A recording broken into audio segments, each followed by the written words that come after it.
also, if you missed last week's episode or just want to rewatch any of the previous ones, you could search us up on YouTube under ID. Nos da la gracia y esperamos que nuestro contenido ha sido de bendición para cada uno de ustedes.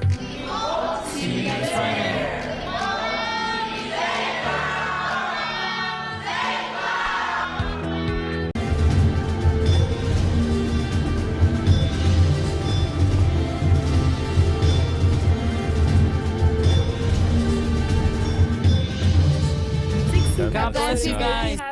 God bless you guys. Lorena and special guest. Lorena and Scorcia with us. Hello. Do you want to say a quick hello? Hi everyone, God bless you. Hi everyone, God bless you. So, como acostumbramos antes de empezar vamos a hacer una pequeña oración y luego pedir a Chris. Amen. Let's pray. Thank you, Heavenly Father, for permitting us to be here this afternoon. Father, for permitting us to be here, use us as your instruments. I ask you, Lord, that you use us as your instruments, all of the viewers and listening, listeners that are listening and listening, listeners that are listening and tuning in. I ask you, Lord, that you manifest your presence and that you create an impact on our lives with the people that are sharing us and that are listening to us, Lord, and that you can create a new experience with your own children, Father. I ask you all this in your Son's name. In the name of Jesus, we pray. Amen. Before we start, we do want to give a shout out to everyone that's helping us. Give a shout out to everyone that's helping us succeed with our table talk episode. So this is our 16th episode. So we just want to give a quick shout out. Estamos transmitiendo a través de Iglesia Pentecostal MI St. Cloud Facebook Live, Ángel Pastor Rosario Facebook Live y de PMI St. Cloud de canal de YouTube, Apocalipsis Network Orlando, Radio Televisión Orlando con el pastor Alianza Cristiana of Network y sus afiliadas 87.9 FM, 690 AM y 1710 AM en Springfield, Massachusetts con Jesús Aliaga, Ava Streaming Radio Wilmington, Connecticut con el hermano Pedro Quiñones, Radio Alabanza Viva 1710 AM en Bronson, Florida con el pastor Antonio Matos, Tele Radio Luz 1710 AM Eastern Pennsylvania, Pastor Pedro Cruz, Tuning Novex Radio, RX Radio Brasil, Móvil Radio Fox, Europa y Asia y las 40 plataformas de la emisora. También estamos con Roku TV o puedes conectarse llamando al 687-477-9394 para los que no tienen Apocalipsis o Internet. This is our 16th episode and that doesn't get I feel like the list is going to, it never will. I feel like the list is going to keep growing. Yeah, it really is. Today we have also another special guest. It's one of our jóvenes. Do you want to say hi? Sam, do you want to say hi? God bless everyone that's watching right now. God bless everyone that's watching right now. As Crystal said, my name is Samuel, and I'm part of the youth of St. Cloud. So I'm very proud to be here right now. Yeah. So to start off, we just want to say that you are. Give us a little backstory. Who is it that you are? Give us a little backstory about who you are, all that good stuff, what you do, and all that good stuff. Amen. God bless you all of you guys. First of all, God bless you all of you guys. First of all, I would like to say thank you for inviting me. This is a pleasure. It's an honor. I feel very privileged to be part of with you guys this and just to let you guys like you guys said, my name is Lorena Scorcia. I am a PK. I'm a pastor's kid. I'm also someone who's very involved in my father's ministry. I attend my father's church, so I help him a lot. I'm also the director of our pastors in our region, within our region. So de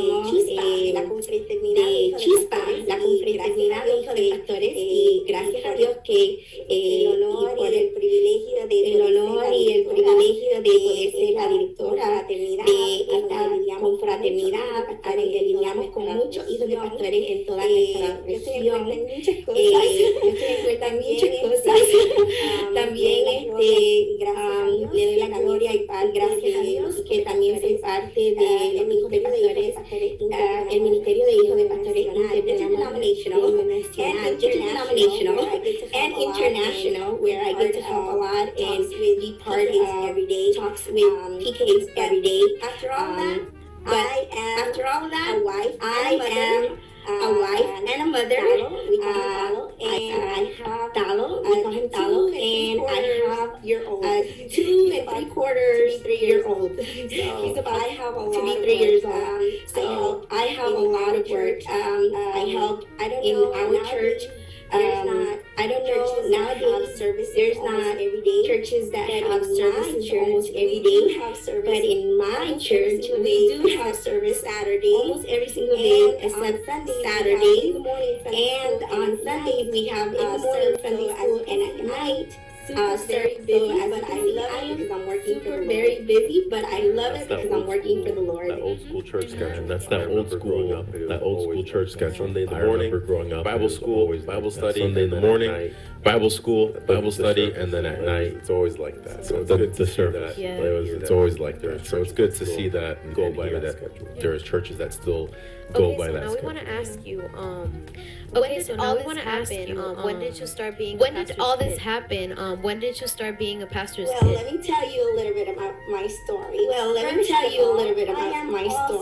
First granddaughter, I am also the granddaughter of a pastor, and then the niece of a pastor, and then I am a pastor's kid. So actually, since I was born into with my grandfather being a pastoral family, with my grandfather being a pastor and my uncles being pastors. But even my father, even though he had the calling when he was young, I didn't become a pastor until after I was I think I was between 8 or 9 when he. So I think I was going to be 9 years old when he actually was placed as a pastor. So that's in a church. So that's where I officially became a pastor's kid. But as I just told you, I had already been born into a pastoral family, what it was to be part of. I already knew what it was to be part of a pastoral family. Plus, my dad is a pastor's kid. Yes. When I was about the official title was when I was about 9 years old. Different. I love how everybody's that our story is brother different. Jenny, he was just kind of I know born that into our that brother Jenny and he was just ministry. kind of born into that. We had our previous ministry guest last week. we had our previous guest last week, and it's he like was unique born to into hear it that as well. everybody So has a different.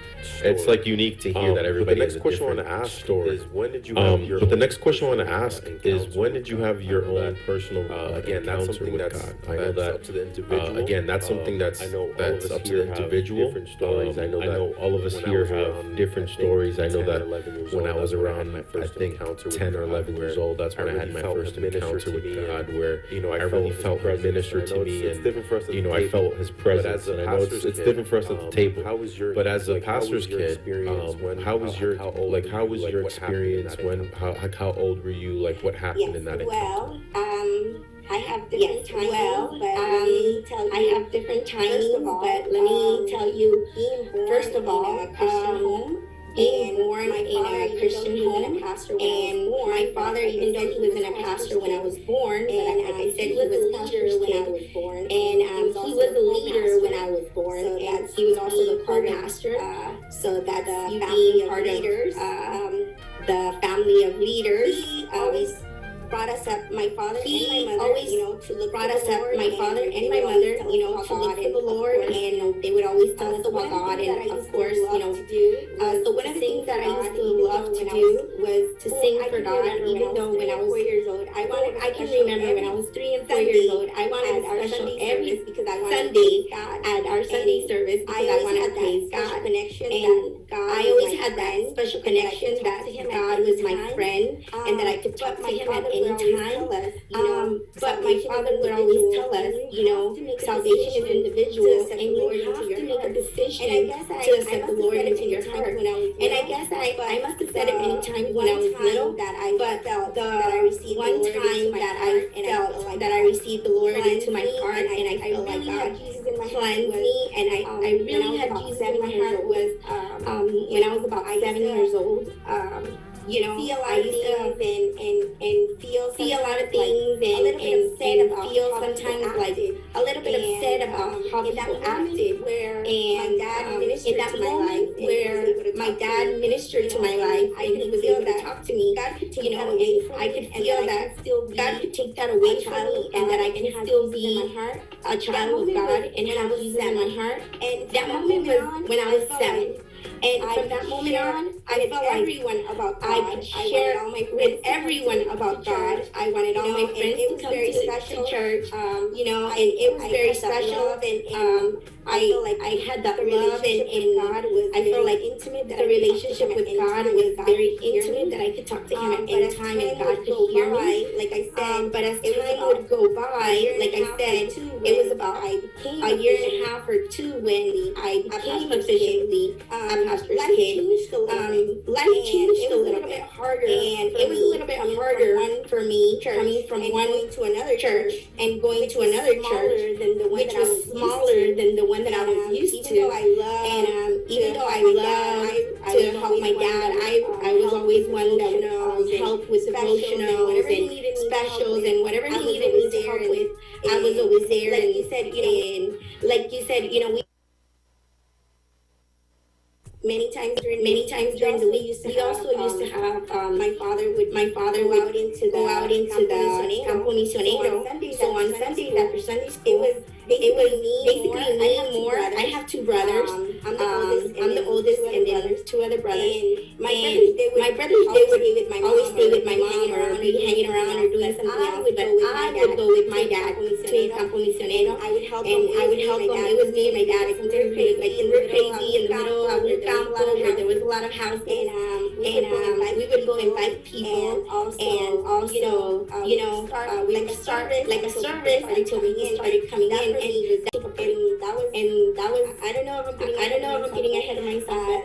That was a big mistake for me, because the way that I used to sing and praise to God, I never again was able to do that, because I said do it. I'm not gonna do it. So even though I had an encounter with God when I was 7, I felt like I was in church, but I was just in church, and I stopped being so animated and being more into praising God. I would God and I loved God, but I didn't really want to do a lot of stuff in church, because I felt like they put everything on me. And I was just a child. I was only 12 years old. So I kind of stopped, and that was also my middle school years. But in between there, I felt like I couldn't get away from God, and I needed to serve Him, and I needed to keep working for Him. So it was between 14 and 15 that I started working for Him again, more avidly. And at 15 years old, praise God, I was able to receive the Holy Spirit, and that from 15 years old on is where I had that greater encounter. When I was 7, I felt God, I felt Jesus.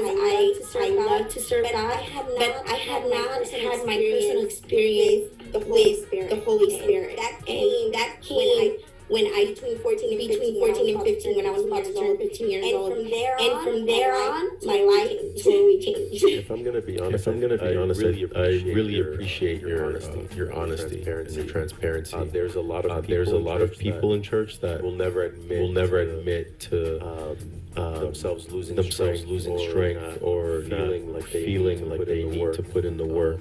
And I think we've all been in those moments where you're just burnt out, you're just tired, and you're just like, God, I need a break. I'm doing all this for the ministry, and I'm just tired. I think that we've all been there. So I appreciate your honesty. That's something that for me it's always refreshing to hear, because you don't hear that often.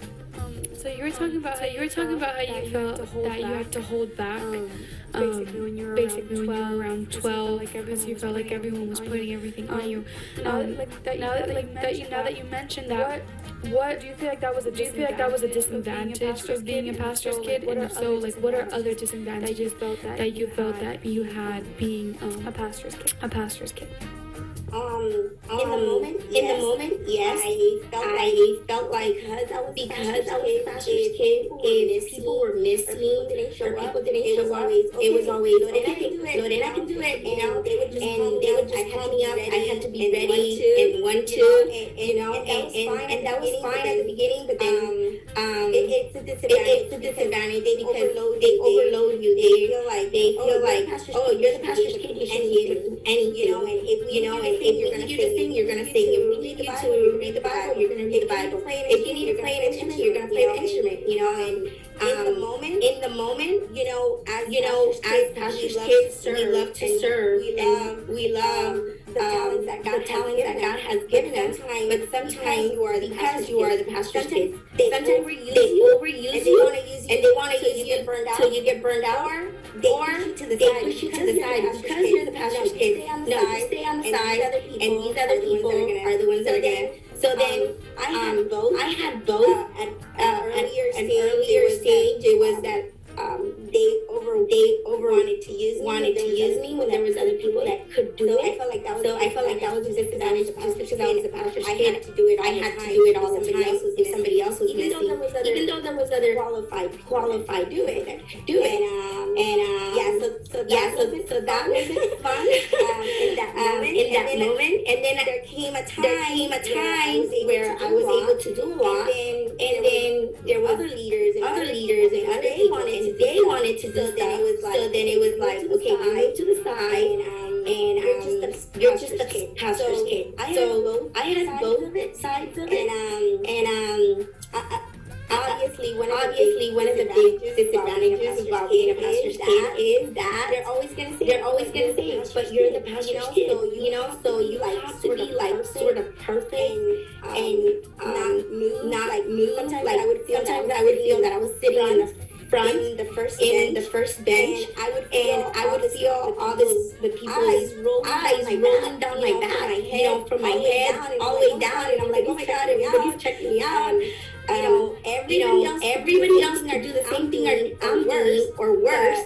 But if I did it, it was super bad, you know, and that was one of the things that I didn't appreciate when I was young, to the point that many times I said, God, why was I born into this historical family?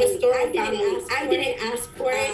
I don't enjoy people pointing their fingers at me, criticizing me, or talking about me when I haven't done anything. Because many times I didn't even do anything, and people would talk. So because I was the pastor, not only me, my brothers also, and that was something that I didn't really appreciate. But it showed me a lot, and it helped me to be stronger and to be the person that I am now. There's a term. I know I'm saying it incorrectly, but I think it's dependency exhaustion. So you basically get tired of when people depend on you too much. There's statistics that show that I think 85 or 95% of healthcare workers suffer from that, because a sick person that is depending on you in a life or death situation, or in therapy as well, where people are just giving you their thoughts and emotions, and it eats away at you because people depend on you so much. You get tired of it. You get burnt out. It's a real thing, and it's a real problem that a lot of people face. So it's really important to always address that part of it too. You are a pastor's kid. You are quote unquote the prime example of what, or a prime model of what a youth should be, or a child should be. But to have to bring it every single day, when you don't want to, or like when you're just tired, you had a long day at school, and you just want to stay home and eat, but you have to go to church, you know, and like those things they eat away at you. So I applaud you for being open and honest about that as well. I can only imagine being 12 and younger and having to go through all this. I know at that age I was still playing with Barbies and like wanted bow clips in my hair and stuff. Playing with bow and arrows arrows. No, that's not me. No, that's not me. But I can only imagine like how that would feel having yeah, exactly like being so overwhelmed and having so many people to stigma, I guess you could say that it doesn't really matter what age you are. God can use you and will use you at any moment. And I feel like that's such a beautiful thing, like to hear you say that you accepted the Lord at 7 years old. You had that encounter, and granted you did feel overwhelmed at one point, but you still had that, and up until that you were 12, and then you had another encounter at 15.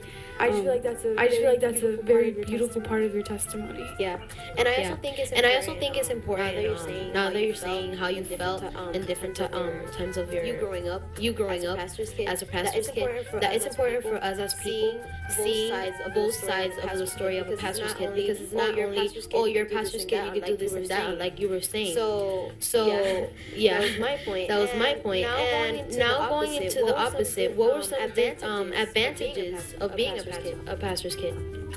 Oh wow. So advantages were a lot. Obviously, many times you can weigh out the good and the bad, and there was a lot of good moments, and I can appreciate that God was good to us. And being a pastor's kid, we were blessed to be able to do many things that other people didn't get to do. Like with my parents, our church, my father is one that loves the mission. So obviously, he helped us into mission, love the mission also. And one of the things we got to do as a pastoral family was to travel every year. My dad would work, and he would get 2 weeks out of every year to do vacation. So those 2 weeks, every year he would pray upon and ask the Lord what country should we go to help. And we got to go to a lot of countries, but all the countries that we would go to, obviously, 1 week we would do family vacation, and 1 week we would do mission with our whole family. This was so awesome. And being a pastor's family, we got to go to other countries and fellowship with other pastors' family also. And the most exciting part was that we did mission. Vacation was fun. From then on, that impacted my life and my brothers to the point that now we're older, we have our own family, we have our own kids, we take our own vacations, and still when we go on vacations, we always look for churches to go help out. We look for pastors, and we like to continue to do the mission. So that was one of the fun part and advantage of being part of the pastoral family. Also, it was fun when people actually genuinely loved you and hugged you, and then when there was actividades or stuff like that, they would always do something special. And then another thing was, this is something that we always waited for the whole year, to go to the convention, the pastors. So that was exciting to be part of Familia Pastoral and go to these convenciones where we got to see other hijos de pastores and other pastores and just be ourselves with them, and be able to have lots of fun. That was exciting. Another thing that I could say that impacted my life, and it was so much fun, was that in our counseling, they started doing seminarios pastorales, but not only for our parents, they wanted the whole family. At first it started like in hotels, and they would go to their seminars, and all the pastor's kids would get together and just talk and get to know one another. But then thank God for the vision that our leaders had. They made a camp for the whole Familia Pastoral, and that's where it became more exciting, because it was a whole weekend for la Familia Pastoral, and for you to share time with your family, but also with other pastoral families, and also be with other pastors' kids that were going through the same thing. Because as a pastor's kid, sometimes we cannot share what's going on with us with too many people. So it was fun that we were able to share with other kids just like us. That was so much fun. That was so much fun, and that was a big advantage that we had as pastor's kids. That's beautiful. And this question I want to ask, I think you kind of spoke about it earlier. Did you feel the need to be perfect? And kind of show everybody that you're the prime example, like I mentioned earlier, or like I'm a pastor's kid. This is how you're supposed to be. Did you ever feel that weight on your shoulders anytime you went to church? Yes, most definitely. Not only because I'm the pastor's kid, I'm also the oldest three brothers. I had to be an example because I was the pastor's kid. And there's also a difference between girls and boys. Sometimes the boys they're able to deal with stuff, but girls are a little bit more sensitive. I can say that I am a people pleaser. I love to make people have fun and enjoy themselves and make people feel good. If I feel that someone's not feeling good with me, that would make me feel sad, upset. What did I do wrong? So definitely, that was always in the back of my mind. And also, my parents would always be, remember that way, you have to behave that way. And even though my dad was a pastor's kid, he would always make sure that we understood that we were part of this ministry. Yes, I did feel the pressure when I was younger.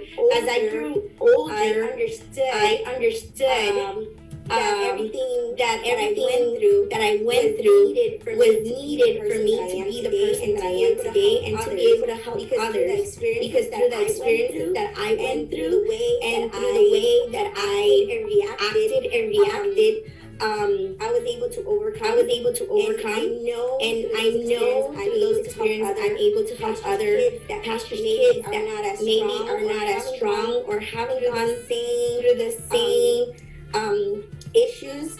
But I know that it was hard. Yes, it was hard. Yes, and now I'm older. And still many times as a pastor's kid, I'm always watching out, watching my back, watching myself, and making sure that I'm being a good example. Now that I'm older, I understand that I have to first please God, and then that was one thing that when I was younger, it was really hard for me to understand. And I wanted to please everybody. That pressure was very, very heavy. It weighted me down a lot.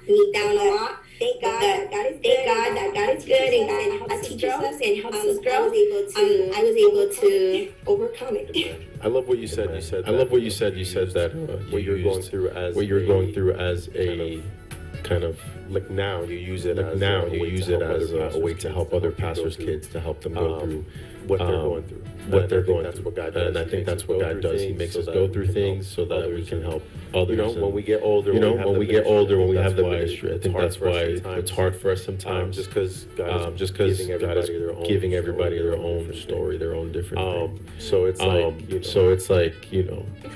No, I just wanted to say that I can definitely agree with the people pleasing aspect of things, because I feel like sometimes I fall into that category where I'm like, I know that I fall into that category, because I sometimes do get focused in like, I feel like this person's probably upset with me. Let me go apologize or try to work something out. Even if I know that it's not me, I feel like I can't stand the thought of like having a problem with someone just because the Bible speaks to us so much of like not having animosity between our brother and I feel like I always try to be on good terms with people regardless of like what the situation is. So yeah, I can definitely agree with that comment that you made. That comes with putting people before yourself. I think that's another difficult thing as pastors. I'm not a pastor, as someone who serves and someone who has the willingness to serve. I think one of the difficult things is always placing other people's needs before your own. And sometimes it gets to the point where it's like, I need a break again. Like, or it's like I want to do this with my family. I want to go out with my friends, but I can't because I have to make sure, that my youth are fine and that they're doing okay, or I have to make sure that the church is okay and that the team, the staff, everybody's okay. And it honestly is a big weight to have to carry that, putting someone else's needs before your own. But that's what Jesus did. Yes. Pass from me this cup so that your will may be done in that mind. He didn't want to do it. His humanity didn't want him to do it, but he served and he did something that benefited everybody. And did you want to say something? Yeah, actually, I just wanted to point out to everybody that was watching how inspiring your story is, just like half of it. Because it's just so many things that people go through that a lot of people don't see. They only see outside, they don't see what's going inside. So that's very inspiring. And I don't know, it's just inspiring for me. Yeah. Going back to what Chris was saying, it reminds me of a last Bible study class that we had, like last week, where we talked about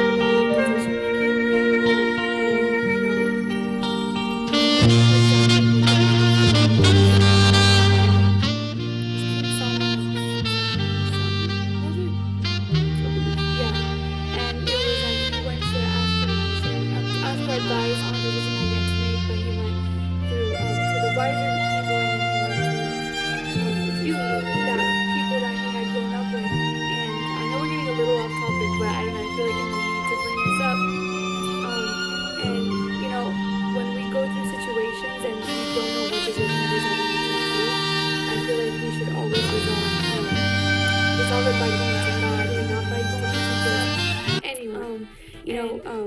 Even as when we go through situations and we don't know what decision it is that we need to take, I feel like we should always resolve it by going to God and not by going to just anyone. And you were held to this. Even as a pastor's kid, I feel like you were mentioning, sometimes that you couldn't go to anyone because you felt like it was very limited. We can always resort to Jesus. Talk to because you were a pastor's kid and you were held to this perfect image. He's the one that can give us the best advice because he has a knowledge above our It's beautiful that even when we feel like we don't things that we don't understand, we can always resort to Jesus, and he's ultimately the only person that we really need. I know what I'm doing. And you don't get it, but I know why this is the best advice because he has a knowledge above our knowledge. I felt like bringing that up. Things that we don't understand, things that we don't comprehend that are happening. I don't know if he's like, one of the Proverbs trust me, says, I got this. I know what I'm doing. You don't get it, but I know why this is happening. And that's something very difficult I don't know. I felt like bringing that up to. It's funny that you say that. One of the I don't know if I think one of the Proverbs 2 + 2 = 4. I think when I see that it's 5, when I see that it's something that not on your own understanding, I can't understand, and that's something very difficult to do. Because when I need to know why this is not 4. I need to know why this 2 + 2 why this paper. When I see that it's 5, when I see that it's something that like I know I can't understand. Christian lifestyle, I see that it's something that makes no sense. I get frustrated. You can't lean on your understanding. I need to know why this is not 4. I need to know why this isn't, why this paper isn't white. As to why people made. So it's like I know in this Christian lifestyle, especially being a pastor's kid. You can't lean on your understanding, your own understanding. You can't lean on the understanding with the mind that you have as to why people may talk about your dad or your mom a certain way, even though they've never done anything. And I've seen that with my own eyes. But being in leadership, you go the extra mile for everybody, even though in life there's always something negative. That people bring up, but that's just part of us as humans. It's part of our humanity, our nature. But lean not on your understanding. That's something that I try to live by, even though in life there's lots of things that we can't understand. So do I. That's actually my favorite verse of the Bible that helped me through my whole life, and that still helps me. And that's one of the verses that I wrote in a song, and I never forgot it. And it's important that we always put that first and not think that we can do everything. And so the next actually, I question we learned want to that ask verse when I was we know that 5 years old in again, a song, and I never forgot it. And as I grew older, that became my motto. Oh man, you see, it's a good thing that you brought it up. So the next question we want to ask you, we know that being again, you mentioned that you have to uphold this image. I've had some pastors of, and I don't like to say it, but being like a very holy. Never able to go to the movies. Were there things growing up that you had to reject that you wanted to do? I know everybody's different. lot of things in life. I've had some pastors, friends in my life that and their like children I said earlier, were never able to go to the being a movies girl, growing up, it was or different they than weren't being a allowed boy. to go out to the beach. Yes, Or there are a lot of things in that, life but I couldn't go at a to young the age that movies you with had to my reject. friends. I couldn't go stay at people's house. Yes, and like I said couldn't earlier, wear certain being a clothes. girl, it was different than being a boy. That I was held from. Yes, there was that I couldn't go to the movies with my friends. I couldn't go stay at people's house. Sports. So I couldn't wear certain clothes. There was many things that I was held from. Even the kind of back in the day, it was a taboo for girls to play sports, and I love sports. So for me, that was very harsh. I was in the band, and what is it called? The kind of band that I went to a drum black school. Some of the ones that were in that movie were actually went to school with me. We had a band, like, I don't know if you guys seen that. It's an old movie, but wanted to participate. What was it called? And sometimes it was like nobody could know that I was some of the ones that were in that movie actually went to school with me, and that's kind of school that I went to. I loved it because I learned things that I wanted to participate, and sometimes it was like nobody could know that I was part of these things because I couldn't go to the games. I would be criticized, and I loved it because I learned how to play instruments. I learned how to be in teams, and it was exciting for me. Obviously, a lot of the times, I couldn't go to the games because it was on a church night, so that was very upsetting. My parents couldn't come to all the events that I was involved in, I still was able to have fun. Looked as something here or be with that person because what could have happened to me, or where would I be? And I saw where other friends that their parents would allow them to do certain things that they didn't get to achieve their goals, and they didn't, as I get to do a lot of the things that God allowed me to do. But I was allowed to do even a lot of stuff for the Lord. When I was younger, I didn't like it that some things were not allowed. Myself. As I grew older, I was like, that wasn't necessary, but I was allowed to do a lot of stuff for the Lord. I was able to go to every convention. I was able to go with the youth, and enjoy myself in the good stuff. And even though I don't get to do some of the things of my friends did, I can say today, I can say thank you, God, for my parents, from holding me from certain things that probably would have taken me out of being God's a teenager, and because I feel like youth is I know that it's already difficult enough being very difficult already in church, a pastor's kid, but I can't imagine also a pastor's kid as well, and I know that comes with because I feel like youth are already some of the experiences that have like very looked at already in church, so then I can't imagine even the added pressure of being youth, but a pastor's kid as well, and I know that comes with many experiences. So what are some of the experiences that have like impacted you or marked you both positive and negative in being not only a youth but also being the pastoral family? I was in a new church. My dad was one of the things that was in the moment was very negative to me. And actually, I was even younger. I was 9 years old when this happened, and there were some. I was in a new church. My dad had just become the pastor. Could tell us what to do, but they didn't have. We were getting to meet the kind of. It was a small church, and so there were some leaders in that church that they felt like they one of the leaders could tell us what to do, but they didn't have any kind of authority over their children. So definitely one thing that I always remember is one of the leaders older, so and it wasn't like him specifically with me. So it was that leader grabbing my younger brother, who was only 3 years old. He was very hyper, as I was too. But I was a little bit older, so I wasn't like him. So bad, and so he was so upset, running or whatever, and that leader grabbing my brother from the church, so mad and wanting to hit him. Never.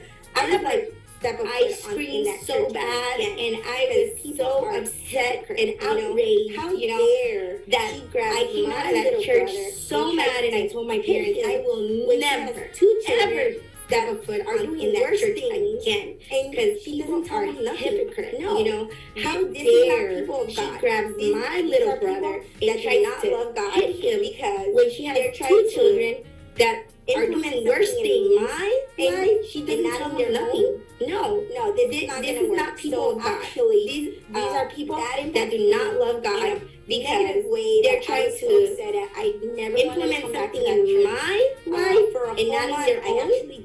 No, this is not going to work. So actually, that impacted me in a negative way that I was so upset at. I never wanted to come back to that church. Stay home for a whole month. I would actually go to that church.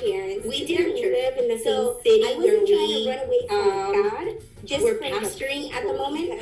So I would just stay home during the week, and on the weekend I would actually go with my grandparents to that church. And my so I wasn't trying to run away from God.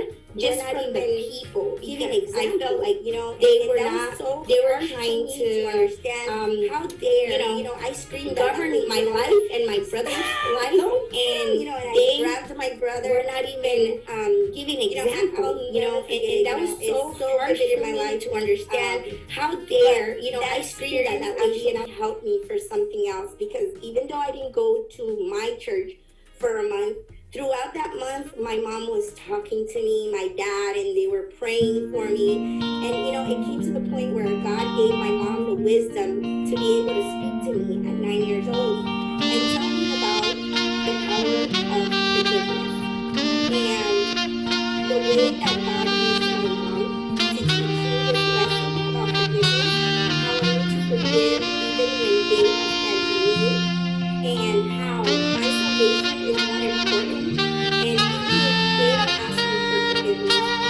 will take it as a blessing so that they say how I need to forgive even when they offend me, and how my salvation is more important. That and even if they don't ask me for forgiveness, I need to be right with God. And when I can say, and if God tomorrow I have to the word my mom used, something happens and I pass away, that I can go to heaven, or if the trumpet sounds, that I can go straight to heaven. And when I understood that, and God touched my heart 50 years old, the words that my mom used, this negative experience in my life became a learning experience, and from there on, even though really hard for people to understand, there's people that are 50 years old and can't forgive others, and me at 9 years old, God showed me how to forgive those that offend me. So ask for forgiveness, even though in the moment it was really hard. I learned to forgive, and from there on, whenever somebody did it to me, even if it wasn't my fault, I would always ask for forgiveness. And that was one thing that my parents taught us. Never me as a little girl, I would always say mad at anyone, and always ask for forgiveness. So that was one of the things that in the back of my head, it was like, oh my goodness, if God comes tonight, I want to go with him, so I need to ask for forgiveness before going to that experience. Me as a little girl, I would always say that. Even before I learned this at 9 years old, I learned that I never had to speak mad. Obviously, at 9 when that experience happened, it was really bad for me. But after a month, I got over it, and that was a life-changing experience that I can tell you that has helped me throughout my life to be able to forgive so many that have offended me or have my salvation is, and I can forgive knowing that my heart is clean, and that if the Lord calls me, I can go to heaven freely, and that my life, my salvation is safe. So experience in your life, it was a negative experience, but I was able to get a positive, excellent learning moment from it. Masterpiece. What's crazy is that from creation, God used that negative experience in your life. That's something that ultimately God can convert every negative thing into something positive. God is. I'm not a parent. He's so excellent. I don't know what it's like to have somebody masterpiece. I would want to hit my child from creation. He created man from. If anybody messes with my nephew, something that God can convert every negative thing into something positive. 5 years old. I'm not a parent, so I don't know what it's like to have somebody he's like my child, but And if anybody messes with my nephew, be a mess sometimes, we're gonna have a problem. If anybody, my nephew, he's 5 years old. He's very hyper. Wants to lay their hand on him. He's a big kid. So like, he's like a bulldozer. But it's crazy how he can be a mess sometimes. But I love him. But if anybody yells at him, if anybody wants to lay their hand on him, and to teach you something, that's a whole different story. That's a whole other hearing it, and it's one thing. But it's crazy how even at that young age you pass through that experience. They're gonna be there. God used that as a moment to mold you and to teach you something, because it's always one thing. So it's very hearing it, and it's one thing living it.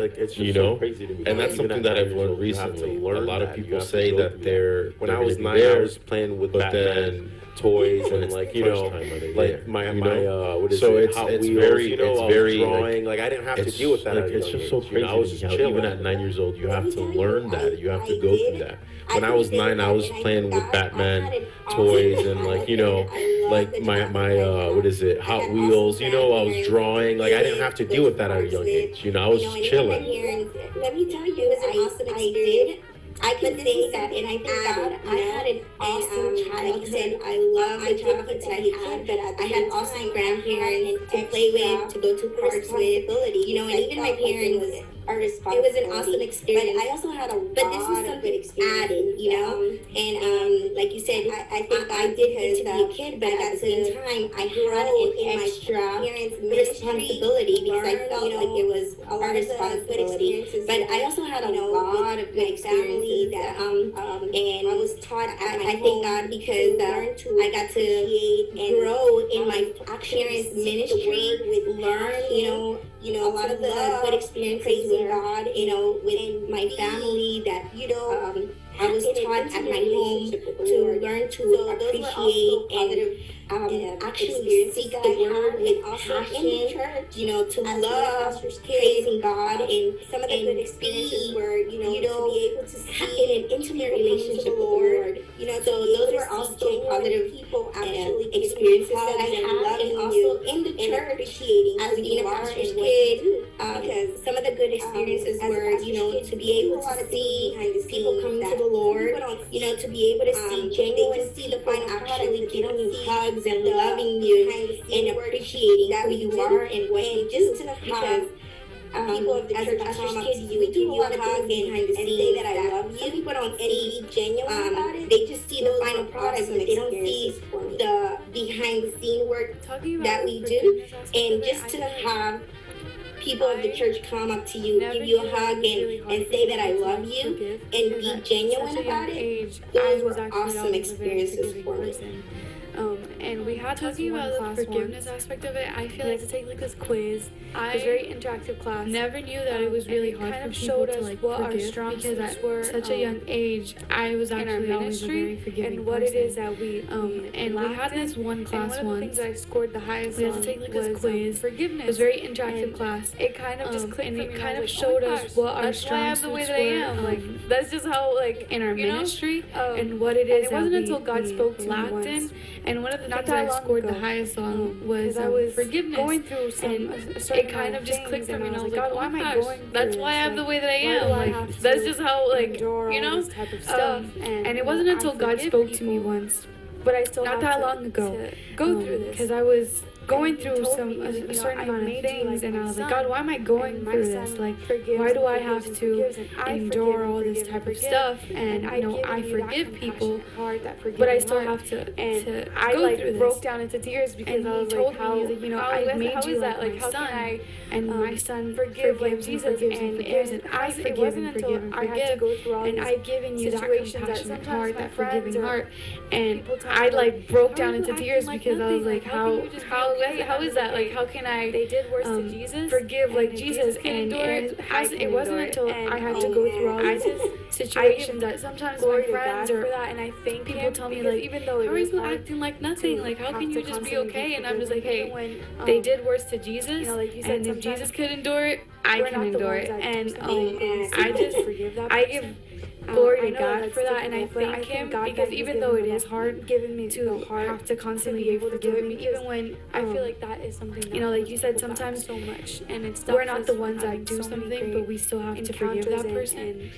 I know that that's difficult, but I thank God that He's given me. I think that given me the heart to be able to do it, because I feel like that is. But look at the woman so much, and it stops us from having so many great encounters and disguise. Even though you had to go through that brief. So I think that that month of anger said you had to go through that at a young age, but by the fact that look at the woman that you turned out to be now. So and I think that it is if anyone were to a blessing in disguise, even though you had to go through that brief moment of that month of anger.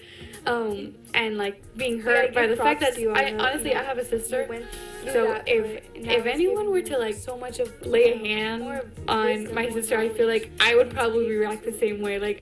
But I give props to you on the and actually adding into that, you had mentioned earlier now it's giving you so much of about how more wisdom, actually more had to go obviously by your dad's rules and mom's about different restrictions that you had to and actually adding into that, you had mentioned earlier something which actually about how a living actually had to go obviously by your dad's rules and mom's about different restrictions that you had to make, you're not going to movies, doing certain things. Now I want to actually shows us a living example of obedience, because through that obedience you become the woman that you are now. So that's incredible. And now I want to ask you this: do you consider yourself, because we know the difference? There's a difference between being a pastoral family and a pastor's family.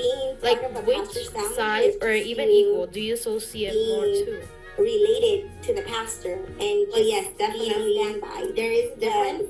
Being part of a pastor's family is just you, and you're part of the ministry related to the pastor, and just being a standby. You're related, but being part of a pastoral family is you're in the ministry, and you're part of the ministry of.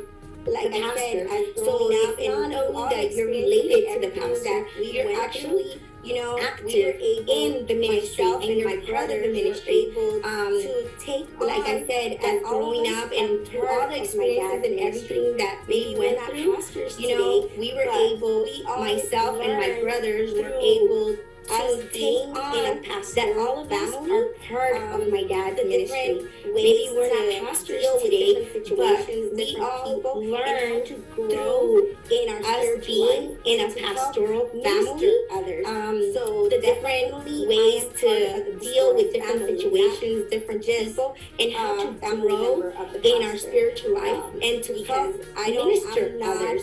So definitely I am part of the pastoral family, not involved just in all family member of the pastor, my father's ministry, because I'm not a person to just stand by and watch everything. I'm actually involved in all aspects of my father's ministry. I'm not very, especially now with this pandemic, we have had to do church, learn how different, and a lot of the stuff we had to learn from one day to the other.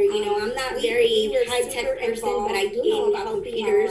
So we had to learn how to do our Zoom meetings, super live on Facebook, and we were super involved in helping our congregation be able to connect, which was super hard because some people, especially the Hispanic culture, they're not used to this, so it was hard for them to get onto Zoom and get onto the services, but it has been this whole time, my whole family, we have been involved in making sure that every service was broadcasted, that our family came to every person, that they understood who can have a part, and we also, like I said earlier, to make it even, more, our family at the beginning, when everything was shut down and we couldn't have people come to church, we just was like I said earlier, because we have services almost every single day. When we were in church, only Mondays and Saturdays we were not in the church because Mondays was prayer at different homes, and this was something so Saturday was actually the only day. Family, we really couldn't do. My niece, my nephews, we were able to bring brothers, my sister-in-law, entire my parents, all and this was something so much fun and exciting for me and my family. I mean, my nieces, my nephews, my brothers, my sister-in-law, my parents, all of us worked as a family, and even though we were still doing all the services, was totally remodeled virtually, we were still working inside the church. So when we got to open our church, it was so exciting and so much fun to see everybody see, wow, how the church was totally remodeled and different. So I'm definitely going to say that my family and I are totally a pastoral family. Pastoral families, That's beautiful. And one question like you mentioned earlier, and not too long so ago, that you are in leadership when it comes to other pastoral families, other show up all the time, and like children of pastors. Programs. What makes you so passionate that everyone is to involved work in this leadership role? What makes you so passionate about be the leader and show up all the time? And like you mentioned earlier, to print out the programs and to make sure that everyone is involved in the Zoom conferences and the meetings. What makes you so passionate as a about leader, I like to listen to suggestions. Well, definitely, I have always been passionate, as I say, of getting people involved and making people feel good. And as a leader, I like to listen to suggestions and to what people think, and I also like to give suggestions to help God. And because of my upbringing and everything that I went through as in a pastoral family, and I always say now, when I got to college, I said, God, earlier I said, when I was little, I learned, why am I going into a pastor's family? But when I got to college, I got to say, God, thank you for the privilege of, that helping me grow in a pastoral family and learning what I learned, lessons that many other people still haven't learned till this day, and this is everybody older than me, so that's one of the things that motivated me, that what I learned and the lessons that God taught life. And my process, because everybody goes through a process and every process is different, but definitely I feel that every pastor's kid has a big percent in life, and all the way. My father, like I said, is a pastor's kid also, and my dad is very passionate about what he does. He is 100% pastor all the way. And you call him at any time. He'll take you to the hospital, to the lawyers, to wherever you need, and he's always there for prayer. And me, my life and growing up with that, it's like, wow, the passion and love that my dad has to serve, and also influenced my life. And I'm a person that loves to serve. And like you guys mentioned earlier, Jesus can serve, and this is one thing that people don't understand. They don't know how to serve with love and humbleness. It doesn't matter. They want to serve, but also be served greatly. And sometimes we're not served greatly, but it doesn't matter.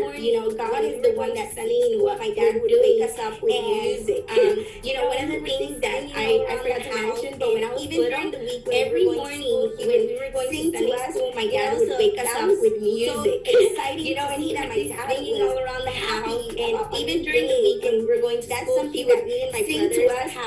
So that was so exciting to see that my dad was happy about my day, and that's something that me and my brothers have now carried on with our family. And I get excited about with my child. I sing to him, and he's always excited about something. He'll sing also. It's awesome, but just being able to celebrate others, it's an awesome feeling. It's so great that I'm part of God's plan in this world, and if I impact one life, I did God's purpose.